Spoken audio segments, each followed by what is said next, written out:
Sama-sama kita akan buka dalam Lukas 24. Lukas 24 ayat yang ke-37 sampai dengan ayat yang ke-40. Lukas 24 ayat yang ke-37 sampai dengan ayat yang ke-40. Takut menutupi kebangkitan Tuhan. Dipersilakan.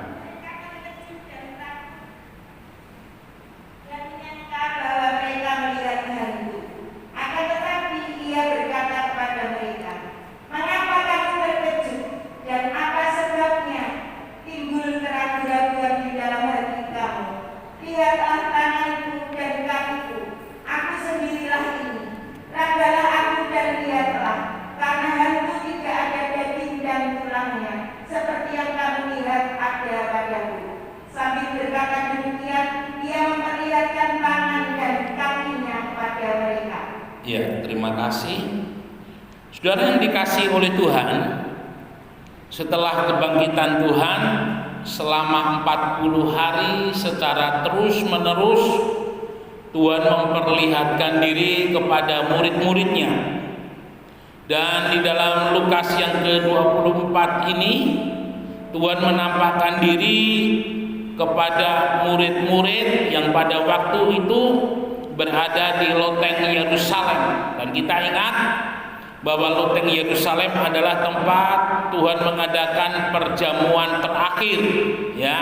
Dan loteng Yerusalem ini konon merupakan satu-satunya bangunan yang ada di tembok Yerusalem, di dalam tembok Yerusalem yang tidak dihancurkan oleh Jenderal Titus pada tahun 70 dan yang tidak dihancurkan pada saat perang salib dan tidak dihancurkan pada masa pemerintahan Ottoman ketika berkuasa, ya, atas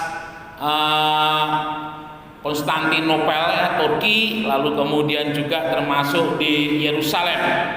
Di dalam sejarahnya, setelah Ottoman mengalami kemunduran, ya, lalu kemudian dikalahkan oleh Inggris, maka oleh Inggris memberikan kesempatan kepada Israel untuk memerdekakan. Dan bangunan di mana loteng Yerusalem ini berada menjadi satu-satunya, ya, bangunan yang tidak dirobohkan asli, mulai dari saat dipakai oleh Tuhan pada perjamuan terakhir dan sampai dengan hari ini. Nah, Bapak Ibu Saudara sekalian yang dikasihi oleh Tuhan, 40 hari sebelum Tuhan Yesus naik ke surga itu menjadi satu hari yang sangat penting. Mengapa? Ternyata setelah Tuhan Yesus disalib, ya, murid-murid mengalami keraguan-raguan yang luar biasa. Ditambah lagi dengan fitnah, ditambah lagi dengan berita bohong yang mengatakan bahwa mayat Yesus dicuri dan dimodifikasi menjadi berbagai macam kebohongan yang tersebar sampai hari ini. Dimana kalau kita ingat bahwa kebohongan itu diciptakan oleh orang-orang Farisi, oleh ahli-ahli Taurat, di mana dia paham, dia mengerti. Dia mengatakan bahwa Yesus pernah mengatakan bahwa pada hari yang ketiga dia akan bangkit. Dan untuk mengantisipasi supaya kebangkitannya tidak menimbulkan dorongan yang kuat kepada murid-murid untuk mempercayai Tuhan lebih lagi, maka ahli Taurat dan orang Farisi ini membayar banyak orang untuk mereka memberitakan berita bohong, ya. Dan berita bohong yang diciptakan oleh orang Farisi, ahli Taurat itu sampai hari ini masih tersebar. Nah, Bapak Ibu Saudara yang dikasihi oleh Tuhan, 40 hari itu menjadi hal yang penting. Kalau kita ingat dalam tulisan Rasul Paulus di dalam Korintus, di sana dikatakan, jikalau Kristus tidak dibangkitkan dari antara orang mati, sia-sialah kepercayaan, sia-sialah pemberitaan kami, dan sia-sialah kepercayaanmu atau imanmu kepada Tuhan. Dan benar, kita tahu bahwa mulai dari hari yang pertama setelah kebangkitannya, murid-murid mengalami keraguan-raguan. Ya, lalu kemudian dengan 2 orang Kleopas yang salah satunya menuju ke Emmaus, mereka mengalami keraguan-raguan. Dan sekarang murid-murid dalam jumlah yang lebih besar, ya, mungkin bisa jadi murid-murid ini nanti jumlahnya mungkin lebih daripada 100, ya, karena mereka juga nanti yang akan menerima pencurahan Roh Kudus di atas loteng Yerusalem. Nah, Bapak Ibu Saudara sekalian yang dikasihi oleh Tuhan, para murid-murid ini menjadi saksi yang penting bagi Tuhan untuk mereka boleh memberitakan bahwa Yesus itu hidup, bahwa Yesus itu bangkit, bahwa maut itu telah dikalahkan. Karena tanpa murid-murid ini, Evangelion, kabar sukacita yang besar sekali mengenai kematian dan kebangkitan Tuhan itu akan menjadi sesuatu hal yang sia-sia. Sehingga Tuhan perlu amat sangat membawa kepada murid-murid kepada pemahaman yang benar-benar, ya, baik secara pengetahuan, karena Tuhan sudah berfirman sebelumnya selama beberapa 6 kali berturut-turut kalau tidak salah bahwa Tuhan akan mati dan bangkit, dan sekarang Tuhan membuktikan ucapannya bahwa Dia benar-benar sudah bangkit, ya, untuk membawa dalam kehidupan murid-murid mempercayai Tuhan sampai selama-lamanya. Ini luar biasa, saudara. Jadi dalam iman Kristiani, tidak saja secara iman kita percaya kepada Tuhan, tetapi secara histori, secara sejarah, kebenaran tentang kematian dan kebangkitan Yesus itu adalah sesuatu hal yang nyata. Yang seringkali saya katakan, bagaimana Rasul Yohanes, ya, rasul yang paling muda pada zaman Yesus, tetapi dia menjadi rasul yang paling tua dan yang terakhir mati dari antara 12 rasul yang ada, ya. Dia mempunyai seorang murid yang namanya Polikarpus, dan Polikarpus ini mempunyai murid lagi yang namanya Eusebius, ya. Dan dari Eusebius ini kemudian ada konsili di Nisea yang meneguhkan kitab-kitab yang ada di Perjanjian Baru. Ini luar biasa sekali. Nah, saudara yang dikasihi oleh Tuhan, dalam firman Tuhan, takut kepada apapun juga itu tidak dibenarkan. Ya. Firman Tuhan hanya mengajar dalam Mazmur 19 ayat yang ke-10, takut Tuhan itu suci, tetap ada untuk selama-lamanya. Jadi apapun yang ada dalam kehidupan kita ini tidak boleh kita takuti, hanya takut kepada Tuhan. Takut kepada Tuhan itu suci dan tetap ada sampai selama-lamanya. Takut itu apa? Takut itu adalah situasi dan kondisi yang belum terjadi, ya. Tetapi sudah kita gambarkan, sudah kita bayangkan bahwa itu akan terjadi sesuatu yang buruk di dalam kehidupan kita. Itu takut. Jadi sebenarnya orang takut itu adalah satu perasaan yang tidak beralasan. Karena belum tentu ketika hal itu terjadi seperti yang kita takutkan. Nah, itu yang harus kita waspadai dalam hidup kita sebagai orang percaya. Firman Tuhan mengajar bahwa di mana ada kasih, di mana ada Tuhan, maka ketakutan itu lenyap. Ya, artinya dalam situasi dan kondisi yang bagaimanapun juga, ketika ada Tuhan yang bersama-sama dengan kita, maka ketakutan itu akan lenyap. Bapak Ibu Saudara sekalian yang dikasihi oleh Tuhan, saya seringkali mengutip pengalaman daripada ayah saya, ya. Ketika itu beliau sedang pertama melayani, pelayanan beliau itu ada di daerah Tretes di Prigen, ya. Jadi gereja di Tretes di Prigen yang hari ini ada itu adalah rintisan dari beliau. Kalau tidak salah mulai tahun 62 sampai 67, 5 tahun kurang lebih beliau melayani di Tretes, lalu kemudian di Tuban. Nah, pada waktu itu di gereja diadakan baptisan air, ya. Dan ayah saya waktu itu cerita bahwa berat badannya, saya tahu beliau berat badannya proporsional, tetapi saya lihat dari foto-fotonya itu cenderung kurus, ya. Jadi ketika di Tretes itu berat badannya itu hanya 46, 47 kilo. Beliau mempunyai pada waktu itu ada salah seorang jemaat, ya, kalau tidak salah orangnya itu tinggi besar, ya, orangnya sudah tinggi besar dan rupanya dia gemar dengan ini apa namanya ilmu-ilmu yang lain, jadi sinkretisme. Nah, ketika baptis beliau tiba-tiba digerakkan oleh Tuhan berkata, "Pak, di saku Bapak itu ada apa?" Ya, konon di sakunya Bapak ini ada namanya batu mustika. Ya, batu mustika itu adalah apa namanya sebuah batu yang memberikan kekuatan begitu, kira-kira seperti itu ceritanya. Dan ketika Bapak ini ditegur oleh ayah saya, beliau marah. Orangnya tinggi besar dan dia mencoba untuk melawan, ya. Jadi ketika ayah saya mengingatkan untuk supaya jimat-jimatnya dibuang sebelum dibaptis, dia marah. Kemudian ketika dia marah mulai apa ya? Ngerapal itu mulai mendatangkan apa ya? Mendatangkan kuasa ya di dalam tubuhnya dari aji-ajiannya itu.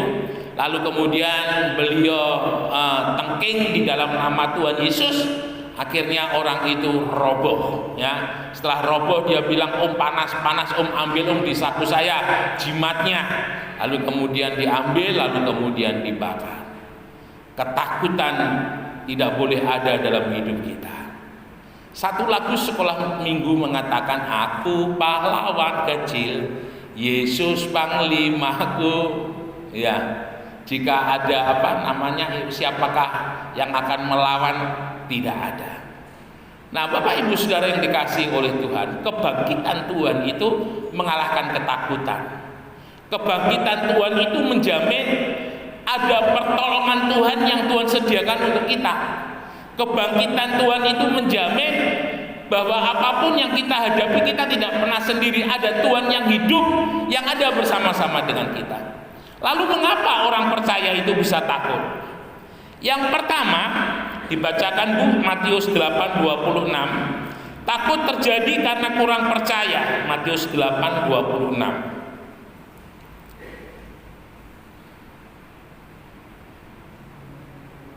Ia berkata kepada mereka, "Mengapa kamu takut, kamu yang kurang percaya?" Lalu bangunlah Yesus menghadap angin dan danau itu, maka danau itu menjadi teduh sekali. Iya, saya ulang kali ketika melakukan pelayanan pelepasan ya seperti itu, lalu kemudian pelayanan-pelayanan yang berhubungan dengan okkultisme, dengan kuasa-kuasa kegelapan, saya selalu katakan, jika ada di antara saudara yang takut, ya lebih baik meninggalkan tempat ini, jangan ikut bersama-sama dengan kami. Karena ketika hal itu terjadi, ya pernah satu peristiwa ketika kita berdoa, seorang anak muda begitu yang seringkali dia mengalami kejang-kejang, ya. Lalu kemudian kita doakan, ada anak pemuda yang ikut mendoakan karena mungkin dia takut, maka yang kita doakan itu sembuh, tapi anak muda yang ikut mendoakan itu kejang-kejang, ya. Jadi itu sesuatu hal yang tidak boleh terjadi. Bapak Ibu Saudara yang dikasihi oleh Tuhan, dalam peristiwa murid-murid bersama dengan Tuhan ketika ada badai, ya, dan ketika murid-murid kewalahan untuk menolong dirinya bebas daripada badai, lalu ketika mereka sudah tidak sanggup lagi, mereka membangunkan Tuhan. Kita lihat di sini bukannya Tuhan bilang, "Oh kasihan ya nak, kamu menghadapi badai ya, kamu capek ya."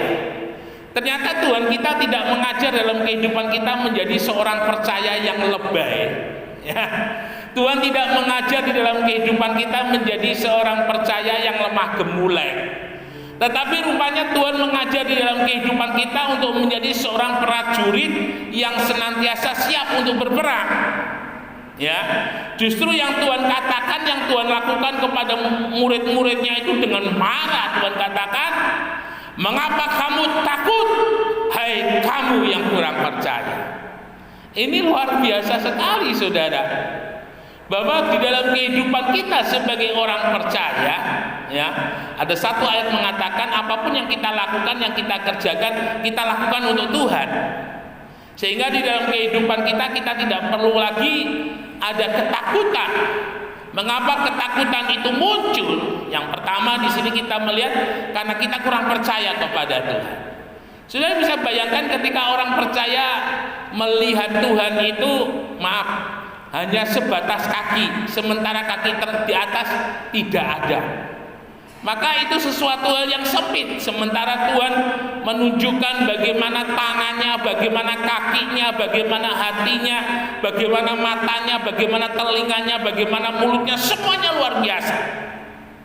Ya. Nah, kita ingat satu peristiwa dalam firman Tuhan mengenai keluarga Elimelech atau keluarganya Naomi. Ketika terjadi kekeringan di Bethlehem, rupanya ada ketakutan di dalam kehidupan keluarga Elimelech, di dalam kehidupan Naomi. Kalau saya tetap di Bethlehem, saya bisa mati, saya bisa tidak makan karena kemarau yang berkepanjangan. Dan yang dilakukan oleh Naomi adalah bersama Elimelech adalah pergi meninggalkan Bethlehem ke Moab. Mereka tetap orang yang percaya kepada Tuhan, ya, tetapi mereka tidak hidup sesuai dengan firman Tuhan. Karena firman Tuhan sangat-sangat menentang sekali adanya perkawinan antara orang Israel dengan orang Moab, ataupun orang Israel bersekutu dengan orang Moab. Itu sangat ditentang sekali oleh Tuhan jauh-jauh hari, ya. Karena kita ingat beberapa peristiwa orang Moab ini menjadi batu sandungan buat kehidupan daripada bangsa Israel. Tetapi waktu itu karena situasi dan kondisi yang ada di Bethlehem yang menurut Elimelech dan menurut Naomi itu tidak baik, mereka melakukan sesuatu yang tidak sesuai dengan firman Tuhan. Ya, dan apa yang terjadi ketika mereka di Moab? Keadaan mereka tidak lebih baik, tetapi keadaan mereka semakin hari semakin buruk dan bahkan menghancurkan di dalam kehidupan mereka. Seringkali dalam kehidupan kita sebagai orang percaya seperti Naomi, ya, kita menjadi orang yang percaya kepada Tuhan, tetapi kita tidak hidup sesuai dengan firman Tuhan. Orang yang beriman kepada Tuhan salah satunya adalah berani hidup di dalam kebenaran firman Tuhan. Jadi tidak hanya pada saat berdoa kita beriman, pada saat kita meminta kita beriman, tetapi beriman itu juga adalah melakukan firman Tuhan. Itu adalah sikap, salah satu sikap iman yang harus kita tunjukkan dalam hidup kita sebagai orang percaya. Bapak Ibu saudara sekalian yang dikasihi oleh Tuhan, ketika kita mengikut Tuhan, biarlah kita mengikut 100%, sepenuh hati. Ishak, ya, ketika dia akan ke Mesir, Tuhan katakan kamu jangan ke Mesir, kamu tetap di Gerar. Padahal Gerar yang ditunjuk oleh Tuhan pada saat itu adalah Gerar yang tandus, Gerar yang lagi tidak ada musim panas, Gerar yang tidak lagi musim hujan, tetapi musim yang panas berkepanjangan. Rasanya secara manusiawi ketika Ishak diperintahkan oleh Tuhan ke Gerar, ini maunya Tuhan seperti apa? Bukannya Tuhan membawa kepada padang rumput yang hijau, tetapi justru Tuhan memerintahkan kepada Ishak untuk berada di Gerar, ya, Gerar yang tandus, Gerar yang kering. Tetapi luar biasa, Ishak pergi ke sana, ya. Mengapa Ishak berani pergi ke sana? Ishak pegang yang dikatakan oleh Tuhan, aku akan memberkati engkau. Saudara, seringkali dalam kehidupan kita, ketika kita menghadapi situasi sulit, situasi yang genting begitu, seringkali dalam kehidupan kita beranggapan, masihkah Tuhan sanggup menolong? Masihkah Tuhan sanggup memulihkan? Masihkah Tuhan sanggup menyembuhkan? Masihkah Tuhan sanggup memberkati? Masihkah Tuhan sanggup untuk mengangkat? Ya, seringkali saya katakan bagi Tuhan tidak ada yang mustahil. Ulangi, bagi Tuhan tidak ada yang mustahil. Semuanya bagi Tuhan, Tuhan bisa lakukan. Dan ingat, takdirnya orang percaya itu adalah masa depan yang penuh pengharapan.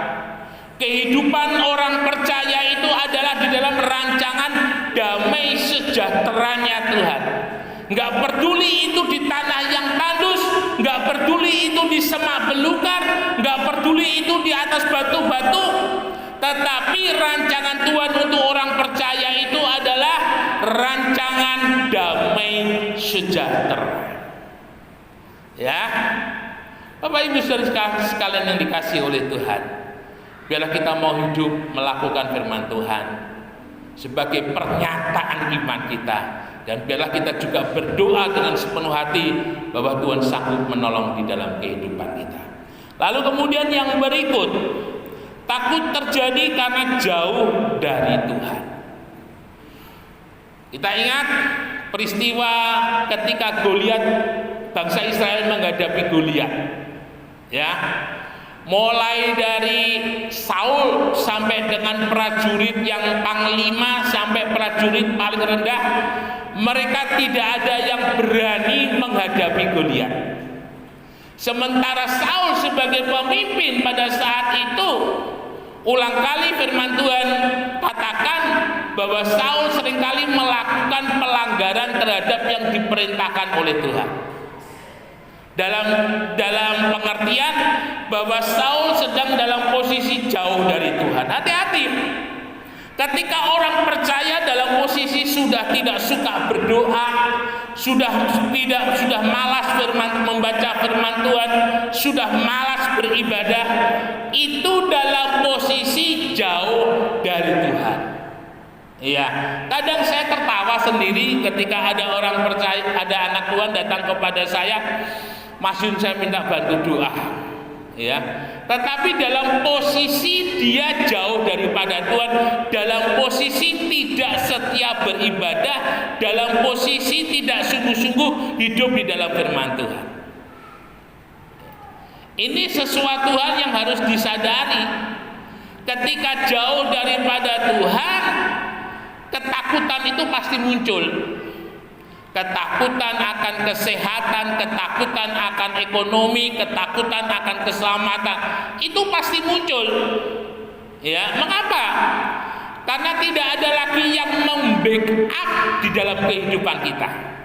Tidak ada lagi yang menjadi sandaran di dalam kehidupan kita. Tetapi ketika kita hidup dekat Tuhan, kita punya waktu setiap hari bersekutu di dalam doa dengan Tuhan. Kita mempunyai waktu setiap hari untuk membaca firman Tuhan. Kita selalu beribadah di jam-jam yang sudah ditentukan oleh Tuhan. Beda, saudara. Ya, ketika saudara dekat dengan Tuhan, ada rasa tenang. Firman Tuhan mengajar, dalam tinggal diam dan tenang terletak kekuatan kita. Ya. Bagaimana kita bisa mendapatkan kekuatan? Bagaimana kita bisa mendapatkan kuasa kalau kita jauh daripada Tuhan? Saudara, di handphone itu ada yang namanya program Bluetooth. Ya, jadi kalau ada speaker Bluetooth, di handphone itu ada Bluetooth, maka speaker itu di HP yang kita putar lagunya itu bisa kita dengar. Tetapi Bluetooth itu mempunyai jarak, ada yang 5 meter, ada yang 10 meter. Tetapi kalau jarak Bluetooth-nya itu semakin jauh, nggak ada sinyal, maka tape ataupun speaker Bluetooth itu nggak akan bisa mengeluarkan suara. Nah, gambarannya seperti itu dalam kehidupan kita sebagai orang percaya.